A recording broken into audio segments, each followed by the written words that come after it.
Bonjour à toutes et à tous, et bienvenue.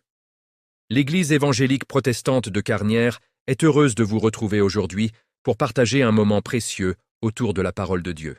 Installez-vous confortablement. Que cette prédication puisse vous éclairer, vous fortifier et vous inspirer dans votre marche quotidienne avec le Seigneur. C'est la fête des mamans aujourd'hui. En tout cas, quand je suis dans la salle, je ne suis pas habitué à prendre la parole. Donc, j'ai eu un blocage au début de ma vie chrétienne au niveau de la prière en groupe et je ressens ça encore aujourd'hui. C'est plus dans le personnel. Mais c'est vrai que si aujourd'hui, eh bien, il y a une maman, en tout cas, qui m'a préparé à accepter le Seigneur à un moment donné dans ma vie. Et je pense qu'à quelque part, connaissant nos traits de personnalité, nos caractères, eh bien, le Seigneur nous donne des mamans qui savent nous comprendre et qui nous viennent en aide et qui nous dirigent vraiment sur ce chemin. Alors, ma mère, elle m'a dit que parmi les 8, celui qu'elle avait le plus apprécié, c'était moi. Mais celui qui l'a fait plus suer, c'est moi aussi. Donc, plus elle a passé tellement de temps avec moi que finalement, elle a eu un attachement particulier avec moi.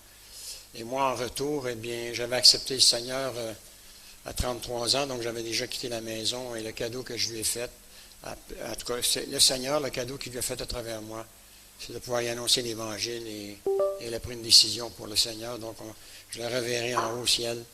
Et si je suis capable de l'embrasser, je le ferai, mais je pense qu'apparemment, vu qu'il n'y a ni pleurs ni larmes dans le royaume des cieux, je pense que nos mémoires seront effacées.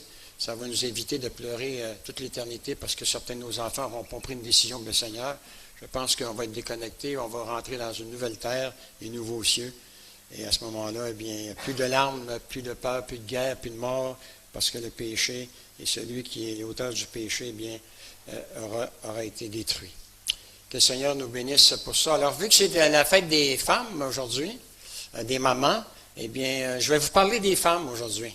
Mais différemment, dans le chapitre 25 de l'Évangile de Matthieu, ceux qui ont leur Bible, eh bien, on peut peut-être déjà mettre les versets sur le site, sur l'écran, pardon.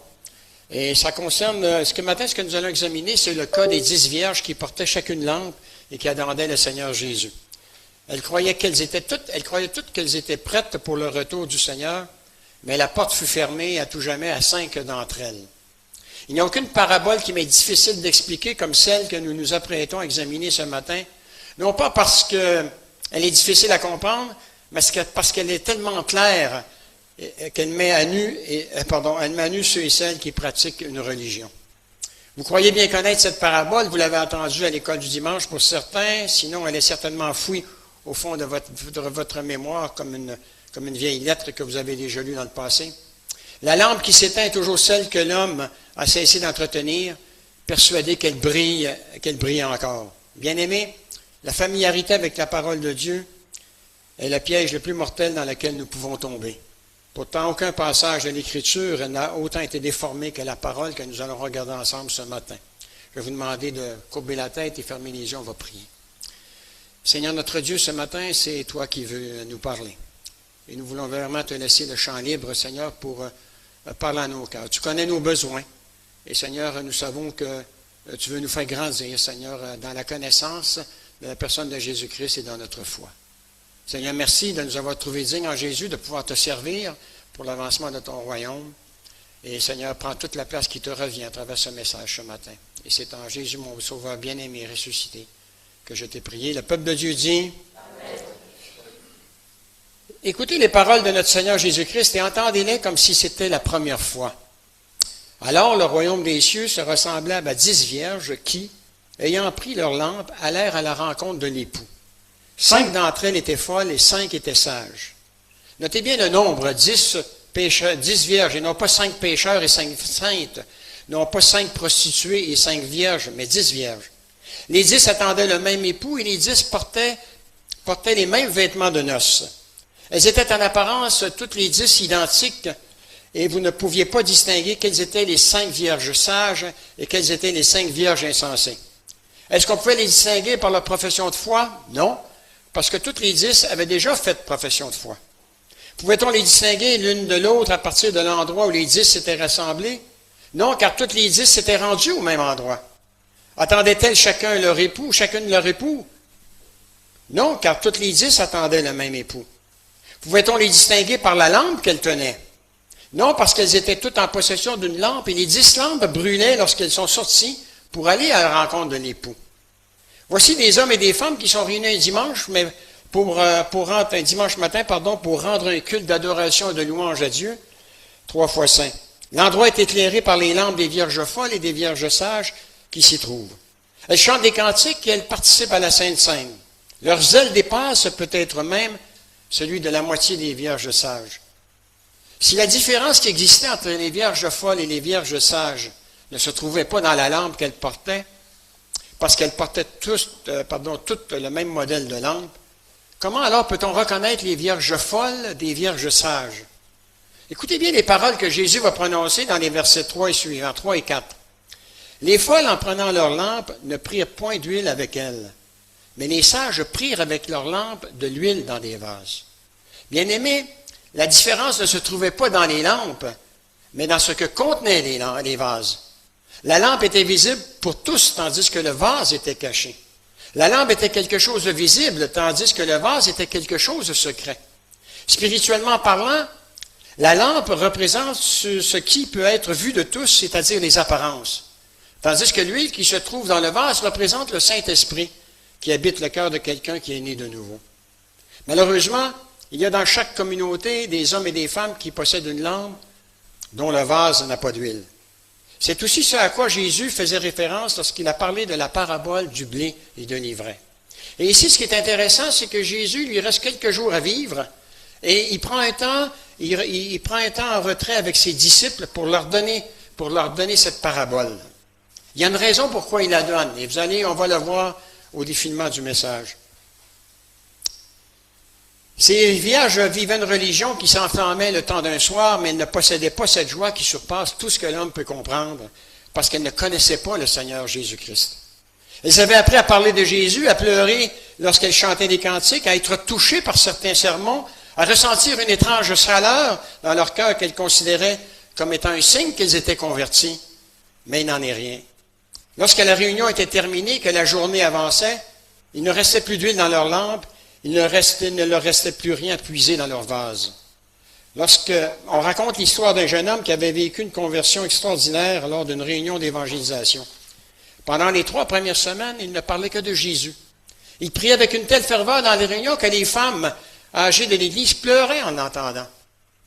Il lisait sa Bible avec une soif incroyable, et moi qui débutais dans le ministère, je me réjouissais parce que je croyais avoir assisté à un miracle. À l'automne, la lampe commençait à s'éteindre, non pas à cause d'un vent violent, ni parce qu'il avait vécu une grande épreuve, ni parce qu'il pratiquait un certain péché.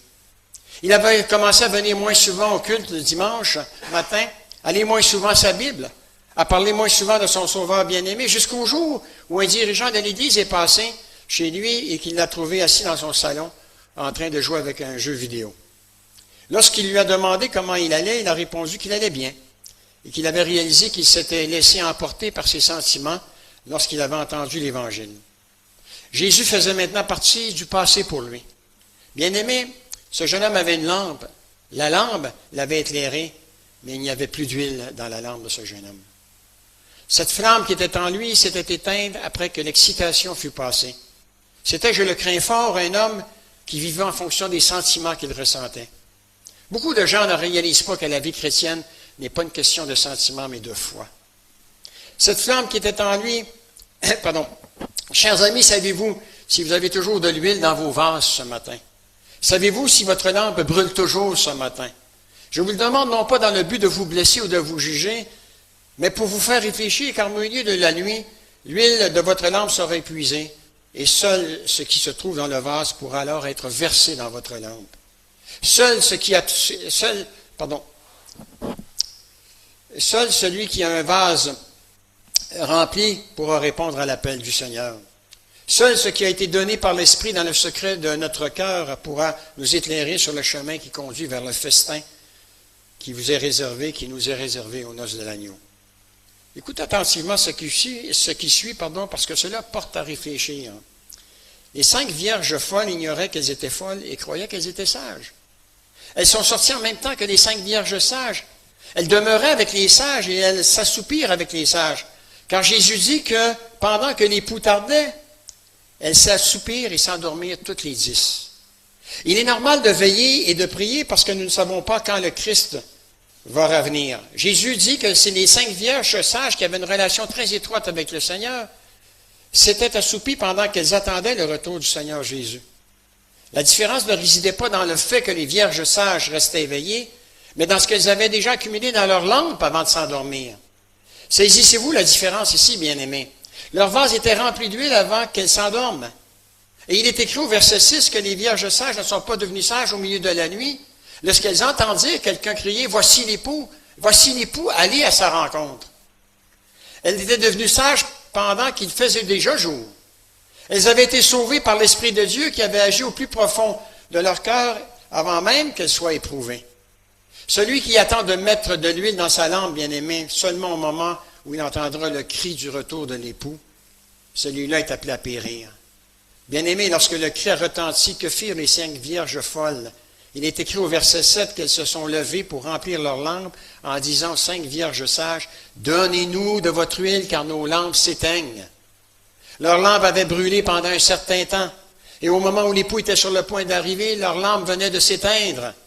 La lampe qui s'éteint au milieu de la nuit est celle qui n'a plus de lien avec la source de sa flamme. Et la source, c'est l'Esprit Saint qui habite par la grâce de Dieu dans un cœur régénéré. Il n'y a pas d'autre sortie d'huile, il n'y a pas d'autre sorte d'huile. Il n'y a pas d'huile qui peut être empruntée aux vierges sages. Il est écrit au verset 9, elles vont répondre aux vierges folles, « Non, nous ne vous en donnons pas de peur qu'il n'y en ait pas assez pour nous et pour vous. Allez plutôt chez ceux qui en vendent et achetez-en pour vous. » Les vierges sages n'ont pas refusé parce qu'elles étaient égoïstes. Elles ont refusé car le salut par grâce ne peut se transmettre d'une âme à une autre. La foi de votre mère ne peut pas vous sauver. Les prières de votre mari ou de votre épouse ne peuvent pas vous sauver. L'onction de vos dirigeants spirituels ne peut pas vous sauver parce que c'est Dieu qui sauve. Chacun doit avoir de l'huile dans son propre vase, sinon il périra en enfer pour l'éternité, dit Jésus. Écoutez maintenant ce que firent alors ces vierges insensées. Il est écrit au verset 10 que pendant qu'il faisait jour et qu'elles allaient acheter de l'huile, l'époux arriva. Celle qui était prête à entrer avec lui dans la salle des noces, et la porte fut fermée. 4 mots a fait trembler l'enfer et a fait pleurer le ciel. La porte était fermée. Chers frères et sœurs, avez-vous retenu qu'il existe un moment où la porte de la miséricorde de Dieu se fermera à l'homme, et ce, même de son vivant? Je ne parle pas ici seulement de la mort, bien que la mort assurément ferme la porte. Existe-t-il une image plus terrible dans toute la parole de Dieu, bien-aimé? La porte fut fermée.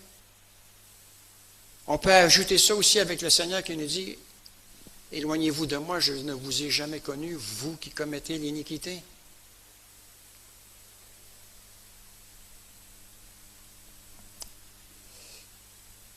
Il est écrit au verset 11 que plus tard les autres jeunes filles vinrent et dirent, « Seigneur, Seigneur, ouvre-nous. » Elles vont répéter à 2 reprises, « Seigneur, Seigneur. » Elles ne pratiquaient plus une religion, elles étaient désormais passionnées. Elles croyaient désormais qu'elle lui appartenait. Elles vont évoquer son nom et elles prétendent le connaître. Quelle sera la réponse de Jésus au verset 12? En vérité, je vous le dis, je ne vous connais pas. Je parle de cette fermeture définitive que Jésus lui-même décrit dans cette parabole, lorsque le jour de pouvoir accepter le Seigneur sera passé, lorsque l'Esprit cessera d'agir, lorsque le cœur de milliers de personnes se sera endurci et qu'elles auront rejeté la grâce de Dieu à plusieurs reprises. Ils risquent de se retrouver devant une porte qui ne s'ouvrira pas plus. 5 mots terribles à entendre, n'est-ce pas? Non pas « je vous ai rejeté » ni « je ne veux pas vous de vous », mais « je ne vous connais pas » parce que la relation entre vous et moi n'a jamais existé. Les vierges folles n'avaient jamais expérimenté la nouvelle naissance. Leurs lampes brûlaient, mais étaient vides.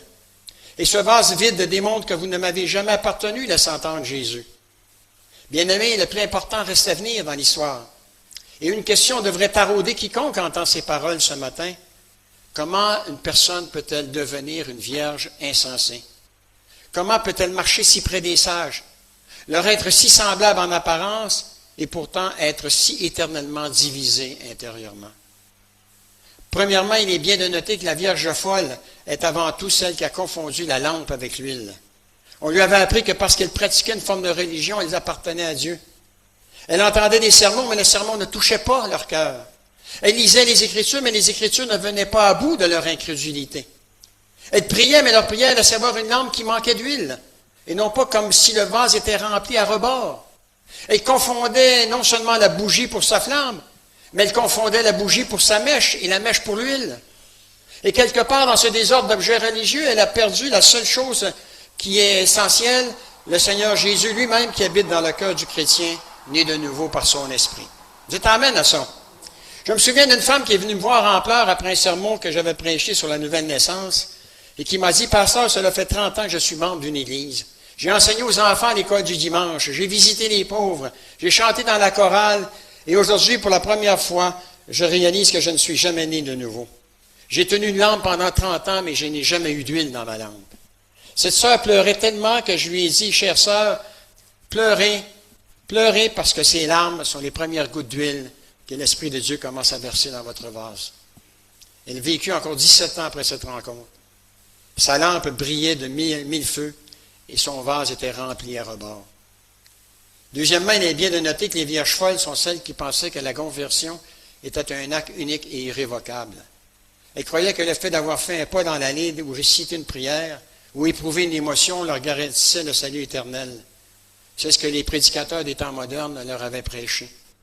Ils disent, ne doutez pas de votre décision, car le jour où vous avez fait cette prière, vous êtes devenu un enfant de Dieu. Pour toujours. Mais Paul n'a jamais parlé ainsi. Dans la première, il a plutôt dit dans 2 Corinthiens 13, 5, examinez-vous vous-même pour savoir si vous êtes dans la foi. Dans cette parabole, Jésus nous avertit que certains qui ont eu des lampes finiront sans huile. Bien-aimés, je ne suis pas en train de vous prêcher un enseignement qui vous enlève votre assurance. Je vous prêche un enseignement qui fonde votre assurance sur un juste fondement et non pas sur un moment que vous avez vécu dans le passé, si tel est votre cas, mais sur l'œuvre permanente de sanctification que le Saint-Esprit accomplit dans la vie de quelqu'un qui est né de nouveau. Aujourd'hui, la Vierge sage, c'est celle qui a reçu de l'huile hier soir, la nuit dernière et la nuit précédente. Et elle en a encore parce que l'œuvre de Dieu dans son âme est une œuvre continue et que l'Esprit qui a commencé cette œuvre en elle ne l'a jamais quittée. Troisièmement, il est bien de noter que les vierges folles sont des personnes qui ont vécu avec une flamme qu'elles ont empruntée aux autres. Elles ont été stimulées par le culte de l'Assemblée, par les prières d'une mère pieuse, par la ferveur d'un dirigeant fidèle, et elles ont brillé d'une lumière réfléchie par quelqu'un d'autre. Tant qu'elles se tenaient près des sages, leur propre lampe lui paraissait assez brillante, mais lorsque la nuit est apparue, elles se sont retrouvées seules avec Dieu dans sa chambre, seules dans la maladie, seules au milieu de la nuit, sans aucune flamme voisine sur laquelle s'appuyer. La lumière qu'elles avaient reçue en fréquentant les sages les avait trompées, parce que la lumière reçue de quelqu'un d'autre ne dure jamais. Chaque personne doit s'assurer qu'il y a toujours de l'huile dans son vase. Ça, c'est un premier enseignement que Jésus donne dans cette parabole. Chaque personne doit vivre sa propre relation avec Dieu. Chaque personne doit être touchée directement par l'Esprit, sinon elle ne participera pas au festin des noces de l'agneau. Je pense à ces grands lampadaires à gaz qui éclairaient autrefois les rues de Paris. Depuis la pose de nouvelles installations, on peut maintenant descendre le quartier historique et à minuit et s'y retrouver assez bien éclairé, pourvu qu'on reste sous les lampes, sous l'éclairage des lampes. Si vous vous aventurez dans une de ces ruelles située derrière la rue principale, là où le gaz ne pénètre pas encore, et que vous tentez de retrouver votre chemin, vous risquez de tomber ou de trébucher, non seulement parce qu'il n'y a pas de lampe, mais parce que la lumière qui l'éclairait venait d'une autre rue. Chers amis, il en est de même avec des milliers d'autres qui marchent sur le chemin qui mène à la perdition. Ils ont vécu toute leur vie sous la lumière des lampes à gaz et un foyer chrétien dévoué à Christ. Une mère qui a toujours prié pour eux, et ils pensaient que la clarté qui les entourait était une clarté qui se trouvait à l'intérieur d'eux. Bien-aimés, la mort est une ruelle obscure où ne brille que la lumière de l'homme lui-même, et la sainteté des autres ne saurait vous éclairer jusqu'aux portes du ciel. Troisièmement, il est bien de noter que la Vierge folle est celle qui aimait les noces, mais n'a jamais montré qu'elle aimait l'époux, bien-aimés. En aucun moment, on nous dit que les vierges folles aimaient l'époux. Il y a des gens qui raffolent des ornements religieux, de la musique, de la communion fraternelle, du rythme, du rituel du culte et de la chaleur des réunions du dimanche matin. Ils apprécient la douceur des gens qui fréquentent l'Église et ils appellent cela l'amour du Christ. Mais quelqu'un peut aimer les noces sans aimer l'époux, bien-aimé. Dites amen à ça. Il peut aimer la musique chrétienne sans pour autant avoir donné son cœur à celui qui est mort sur la croix. De même, il existe des âmes pieuses qui aiment l'Église, mais qui n'ont jamais aimé le Sauveur. Elles aiment ce que la religion leur apporte, mais elles n'ont aucune relation vivante avec la personne de Jésus. Et quand retentira le cri « Voici l'époux qui vient », elles réaliseront que c'est l'époux qui vient et non une invitation à participer aux noces. La Vierge sage bondit à l'évocation de son nom, tandis que la Vierge folle qui était attachée à l'événement est fortement déçue de se retrouver devant une porte fermée. Elle n'a pas vraiment perdu ce qu'elle aimait ce jour-là parce qu'elle ne l'a jamais connu. Nous sommes appelés, bien-aimés, à examiner notre cœur à travers cette parabole. Est-ce que c'est le Christ lui-même que nous aimons ou est-ce que c'est pratiquer la religion chrétienne que nous aimons? Est-ce que c'est l'époux ou est-ce que c'est le mariage? Car ceux qui aiment l'époux, pourront y entrer et participer aux noces de l'agneau. Je dois maintenant aborder un point qui constitue le cœur même de la raison pour laquelle cette parabole est cachée à tant de personnes. N'oublions pas que Jésus n'a pas partagé cette parabole avec le monde. Il ne l'a pas partagée avec les méchants. Il ne l'a pas partagée avec les moqueurs à la porte du temple, mais seulement avec ses disciples sur le mont des Oliviers juste avant d'être livré. Il y avait un enseignement incroyable à donner à ses disciples à ce moment-là. Et durant la dernière semaine de son ministère terrestre, en réponse à une question concernant son retour, Jésus a transmis ce message à l'Église. Il l'a transmis à ceux qui, d'une certaine manière, étaient déjà considérés comme ses disciples. L'avertissement des 10 vierges est un avertissement pour tous ceux qui pratiquent une religion. L'ivrogne étendu sur le trottoir n'a pas besoin qu'on lui prêche cette parabole, il a besoin d'entendre l'évangile de la grâce. Le pharisien n'a pas besoin qu'on lui prêche cette parabole. Il a besoin que la loi de Dieu brise son orgueil. Le membre qui fréquente l'Église et qui connaît la parole de Dieu a besoin d'entendre cette parabole. Il a besoin d'entendre qu'il peut avoir entendu parler de l'agneau et pourtant manquer d'huile.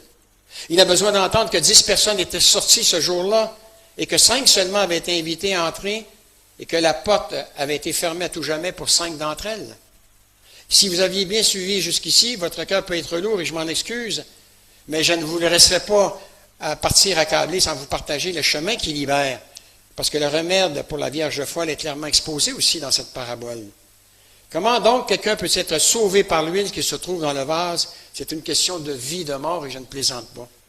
Écoutez attentivement, car c'est ici que le faux évangile est dévoilé.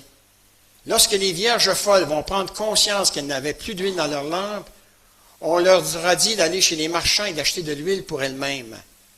En disant cela, le Seigneur Jésus n'était pas en train d'enseigner que l'Esprit de Dieu était à vendre. Il était plutôt en train d'enseigner à travers cette parabole que quiconque veut recevoir l'Esprit de Dieu doit venir à lui. Et comment quelqu'un y parvient-il? Premièrement, en venant à Jésus les mains vides, en renonçant à la lampe des apparences et en cherchant de l'huile. Deuxièmement, en cessant de se fier aux professions de foi et en s'abandonnant entre les mains de Dieu et de notre Sauveur Jésus-Christ. Celui qui donne cette huile n'est nul autre que le Seigneur Jésus-Christ lui-même qui a dit « Je ne mettrai pas dehors celui qui vient à moi ». Beaucoup cherchent à acheter cette huile et pourtant elle nous est accordée gratuitement. Nous devons tout simplement venir à lui et nous venons à lui parce que notre cœur a été touché par le message de l'Évangile. Je sais ce que vous pensez, vous vous dites peut-être, mais un des dirigeants de l'Église m'a enseigné que prendre une décision, c'est être sauvé. Ou encore, on m'a enseigné qu'une seule prière suffisait à régler la question de mon salut pour toujours. On ne m'a jamais parlé de vase et de lampe. Voilà pourquoi cette parabole doit être prêchée à nouveau dans notre génération bien-aimée. Malheureusement, de nombreuses églises ont proclamé un évangile un évangile qui était falsifié. Un faux évangile qui remplit les églises des vierges folles et les qualifie de sages. Un évangile qui met une lampe dans la main d'un pécheur et le déclare sauvé, sans jamais se demander s'il y a de l'huile dans le vase.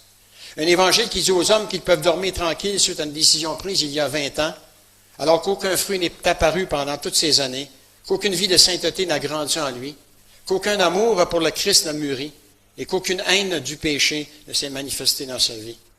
Ce n'est pas ça le vrai évangile, bien-aimé. En tout cas, ce que je lis. La Vierge sage est celle dont le cœur a été régénéré. C'est le cœur de quelqu'un qui, par la puissante action du Saint-Esprit, a pris non seulement conscience de son propre vide intérieur, mais qui a perdu tout espoir en sa propre lumière et a abandonné entièrement sa vie entre les mains de l'époux. La Vierge sage n'est pas sage parce qu'elle est intelligente. Elle n'est pas sage parce qu'elle pratique une religion. Elle est sage parce qu'elle a été rendue sage par la parole de Dieu et parce que l'huile a été versée dans son vase depuis qu'elle a donné sa vie au Seigneur Jésus-Christ. C'est ce qu'on appelle la nouvelle naissance. Elle ne se glorifie pas de posséder cette huile, car cette huile ne lui appartient pas. Elle ne se glorifie pas d'être sage, car elle l'a reçue du Seigneur comme un don. Elle se sait aussi folle que les autres, mais se réjouit sachant que l'approvisionnement constant de la parole de Dieu dans son vase, l'huile dans sa lampe ne diminuera jamais. Voilà la grande différence qui existe entre celui qui pratique la religion pour être sauvé et celui qui est sauvé parce qu'il a reçu le message de l'Évangile dans son cœur. Celui qui pratique la religion allume sa propre lampe et s'enorgueillit de son éclat. Celui qui a reçu l'Évangile de la grâce reçoit l'huile de l'Esprit de Dieu et lui rend toute la gloire qui lui revient. Celui qui est sauvé par grâce dit « Soutiens-moi, Seigneur, et je serai en sécurité ». Celui qui est religieux s'appuie sur ce qu'il a fait pour être accepté par Dieu. Celui qui est sauvé par grâce attend le retour du Seigneur Jésus, et lorsque le cri retentira à minuit, ou au milieu de la nuit, comme la parabole le dit, c'est celui qui possédera toujours de l'huile dans sa lampe, tandis que celui qui pratiquait une religion trouvera sa lampe éteinte et rejetée. Le moment décisif approche, le milieu de la nuit viendra bientôt, que ce soit sous la forme de la mort pour certains ou sous la forme du retour du Seigneur pour les autres. Je suis persuadé que le Seigneur pourra encore revenir de notre vivant, bien que je ne veux pas être catégorique quant aux dates. Le milieu de la nuit approche pour chaque personne qui respire en ce beau monde, et à ce moment-là, ce qui a été dit lors d'un culte du dimanche ne sera d'aucun secours. Ce que nous avons dit dans notre jeunesse ne sera d'aucun secours. Ce que les dirigeants ont déclaré à notre sujet ne sera d'aucun secours. Seule l'huile qui se trouve dans le vase nous sera d'un grand secours, bien-aimés. Seul l'Esprit du Dieu vivant qui habite dans le cœur de quelqu'un qui est uni au Christ par la foi pourra traverser cette nuit pour être conduite dans la demeure du roi. J'imagine ces 5 vierges folles courant dans les rues obscures de la ville, cherchant une boutique ouverte où l'on puisse acheter de l'huile au milieu de la nuit alors que tout était fermé. Les marchands dorment, les lumières sont éteintes, les portes sont verrouillées. Elles frappent et elles n'obtiennent aucune réponse. Elles courent et ne trouvent aucun secours, et tandis qu'elles courent, tandis qu'elles cherchent ce qu'elles auraient dû toujours chercher, le cortège nuptial passe devant elles et elles se retrouvent devant une porte fermée. Avaient-elles conscience de leur folie, bien-aimées? Elles n'étaient même pas certaines elles-mêmes qu'elles étaient sauvées. Avaient-elles été si sincères? Oui, sincèrement dans l'erreur, mais il était trop tard pour elles. Ne pratiquaient-elles pas une religion? Elles étaient aussi religieuses que n'importe qui en Israël, mais la porte était dorénavant fermée. Si vous vous endormez en paix ce soir, parce que vous êtes passé par les eaux du baptême, ou parce que vous connaissez la sainte doctrine, ou parce que vous n'avez rien à vous reprocher, ou parce que vous avez pleuré en attendant un sermon, cela ne vous donne aucune garantie que vous avez de l'huile dans vos lampes et l'Esprit de Dieu qui habite en vous. Vous serez rejeté à la porte des noces et vous trouverez la porte refermée. Bien-aimés, le baptême, il ne sauve pas. Le baptême, il ne sauve pas. Et combien de gens, quand je leur demande s'ils sont chrétiens, qui me disent « je me suis fait baptiser », et combien il y en a? Quelle fausse espérance, bien-aimés. Quelle fausse espérance. Mais combien il y en a? Il y a quelqu'un, je suis invité à aller manger après un culte, et à la maison, et puis je parle avec le frère, et je dis « écoute, ça fait longtemps que je n'ai pas vu tel frère à l'église. » Ouais, il dit, il est dans un creux dans ce moment-ci. Mais il dit, je ne m'inquiète pas, il dit, il a été baptisé. J'ai dit, mon frère, le baptême ne sauve pas. Hein. Mais il était tout surpris, quoi.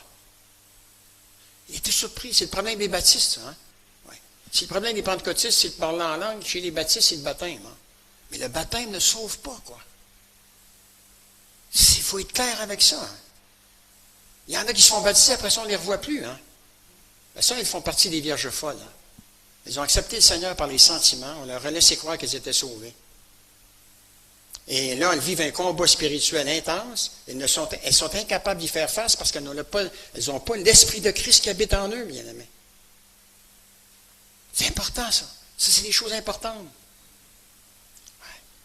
Et on doit revenir dans nos églises à proclamer l'Évangile. Vous pensez que je prêche ça pour me faire aimer de vous aujourd'hui? J'ai eu des pétoches comme ça là, depuis hier, quoi. Ah ouais, c'est la fête des mères. Ça a peut-être mis un message sur la fête des mères. Hein? Ouais, non. Je vais vous dire pourquoi je vous prêche ça. Je vous l'ai déjà dit, je vais vous le dire parce que je vous aime. Et je veux qu'on passe l'éternité ensemble, bien-aimés. Je suis content de vous voir dans cette salle ce matin, mais je suis encore plus heureux de vous voir là-haut, dans le royaume des cieux, avec moi.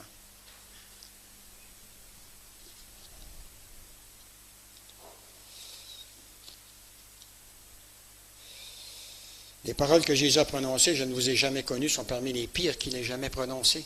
En plus, comme je l'ai dit tantôt, je ne vous ai jamais connu. Je préférerais que vous rentriez chez vous terrifié en larmes plutôt que de flatter et damner. Je préférerais 100 fois que vous luttiez avec Dieu toute la nuit, comme ce fut le cas pour Jacob, doutant de votre condition et implorant le Saint-Esprit, plutôt que de vous endormir, comme ce fut le cas pour les vierges folles, et vous réveiller et trouver la porte fermée. Cela vaut la peine de passer des fois une nuit sans dormir, bien-aimé. Il vaut mieux pleurer en faisant un examen de conscience que de découvrir en dernière minute que toutes vos interrogations étaient trop superficielles pour trouver la vérité. Tant qu'il fait jour, il y a de l'espoir, nous dit-on. Aujourd'hui, la boutique est ouverte. Le marchand vous appelle. L'huile coule. Les poux tardent à venir afin que vous acceptiez de recevoir cette huile gratuitement, si ce n'est pas le cas. Cette huile qui vient du Seigneur. Ne vous fiez pas seulement à votre lampe, venez à Christ. Confessez que vous n'avez rien, que vous n'êtes rien, que vous êtes impuissant à vous sauver par vous-même. Reconnaissez que vous êtes un pécheur. Affirmez que seul le sang de Christ versé sur la croix pour vous efface tous vos péchés. Et celui qui a dit dans Jean 6, 37, « Je ne mettrai point dehors celui qui vient à moi », ne te rejettera pas ce matin non plus. Je ne ferai pas d'appel. Je vise vraiment votre cœur. Je parle à votre cœur ce matin. Faites-le dans le secret de votre chambre. Je ne ferai pas d'appel. Je ne ferai pas lever les mains ce matin. Mais est-ce que tu fais partie des vierges folles ou des vierges sages ce matin? C'est toi qui as la réponse ce matin. Moi, je ne suis pas capable de lire dans ton cœur ce matin. Dieu est capable de lire dans son cœur ce matin. Et ce n'est pas parce que je te parle ce matin que ça va avoir de l'effet. C'est le Saint-Esprit qui doit agir dans ta vie. Et c'est lui qui va te donner cet effet, qui va te dire, « Hey, moi, je suis dans une religion, finalement. Là. Sur quoi je m'appuie, moi, pour être sauvé? Là? Sur mon baptême? Parce que j'ai levé la main une fois? Parce que j'ai avancé une fois en avant et que j'ai prié? Est-ce que je me fie là-dessus? Tes fruits, quels sont tes fruits? Quels sont tes fruits, quoi? Est-ce que ce sont les fruits de la chair que tu produis dans ta vie ou les fruits de l'esprit que Dieu rajoute à chaque moment dans ta vie? C'est important, bien-aimé. Hey, on ne parle pas de perdre un emploi, là. On ne parle pas de perdre notre salut non plus parce que on n'y croit pas. Bibliquement, on ne peut pas perdre notre salut. Les vierges folles, elles n'étaient pas sauvées au début, elles ont perdu leur salut. Elles n'ont jamais été sauvées, hein? Parce qu'elles ont accepté de vivre leur vie spirituelle par la vue, bien-aimés. Ouais. Par leurs sentiments, bien-aimés. Et c'est pour ça que je répète, et je le dis souvent dans des sermons, la vie chrétienne, ce n'est pas une question de sentiment, c'est une question de foi. Bien-aimés, il n'y a pas grand monde ici ce matin. Allez dans des églises charismatiques, il y a 2000, 3000, 4000 personnes ici en Belgique. Surtout à Bruxelles. Et vous pensez que tout ce monde-là est sauvé, bien-aimés? Hein, mettez la batterie de côté, là, mettez les instruments de musique de côté. Vous allez voir combien il y a de personnes qui vont quitter cette église-là, bien-aimés. Ouais. On va être entraînés, bien-aimés. On va avoir un style de discothèque. Et c'est dommage, quoi. C'est vraiment dommage qu'on en soit rendu là, quoi. Je le répète et je le dis, l'Église, ça ne doit pas ressembler, quand on met les pieds dedans, à un salon mortuaire, mais ça ne doit pas ressembler non plus à une discothèque, bien-aimé. C'est un sanctuaire, l'Église, quoi. Dieu est au milieu de nous en Jésus-Christ, bien-aimé. Et ce dimanche, si on vient en pensant qu'on ne recevra rien de lui, on perd notre temps, on est mieux de rester couché, quoi.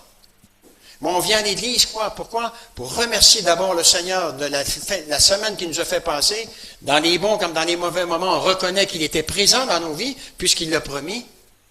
Et maintenant, on vient après, on s'assoit après, pourquoi? Pour entendre ce que l'Esprit a à dire à son Église, bien-aimé. Que ça me plaise ou pas. Ça me plaît pas de te prêcher ce message-là. Ça me plaît, non. Peut-être que ma cote d'amour va diminuer chez certains. Hein?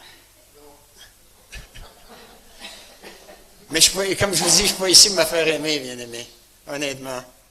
Je vous dis honnêtement, je ne suis pas ici pour me faire aimer. Oui. Oui. Oui. Pardon?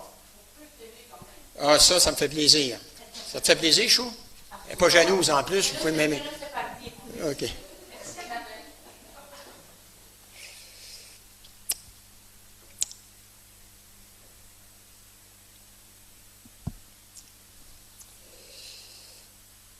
Prenez le temps de vous examiner aujourd'hui. Ne remettez pas à demain ce que vous pouvez faire aujourd'hui, car demain pourrait s'avérer être trop tard. Ne regardez pas votre lampe et votre vase. Ne vous demandez pas si vous avez déjà brillé, mais si l'Esprit de Dieu est en vous. Ne vous demandez pas si vous avez déjà pleuré pendant les sermons, mais demandez-vous si vous êtes né de nouveau. Ne vous demandez pas si vous vous souvenez d'une décision que vous avez déjà prise dans le passé. Demandez plutôt à si Christ vit en vous à ce moment même. Faites-vous partie des vierges sages ou des vierges folles? Si vous n'êtes pas certain, venez alors à lui et laissez le Seigneur Jésus vous le révéler. Venez à lui le cœur vide et il le remplira. Venez avec une lampe qui vacille et un vase vide. Il deviendra lui-même votre huile et vous brillerez à tout jamais.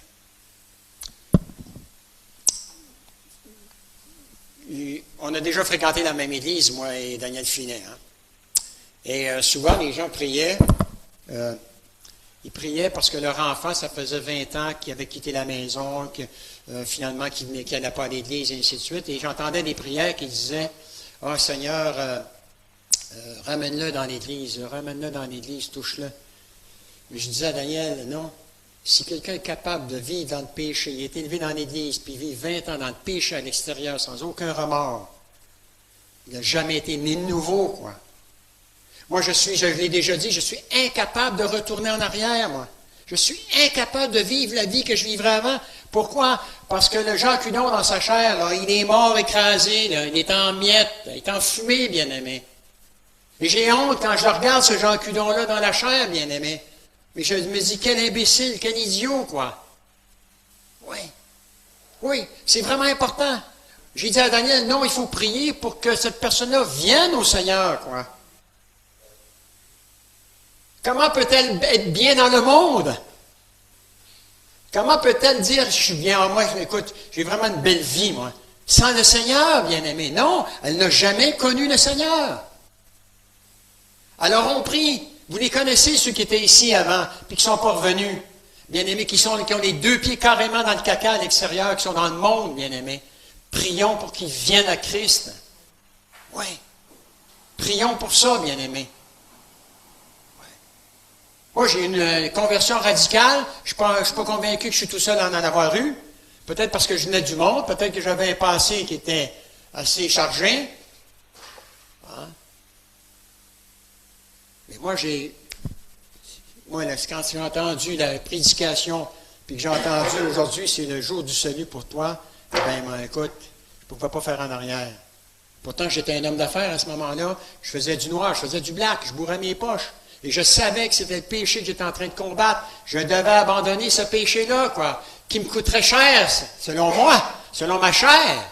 Et le combat spirituel, c'est incroyable à l'intérieur de moi. Pense à tout ce que tu vas perdre, Jacques, si tu t'avances. Pense à tout ce que tu vas perdre, Jacques.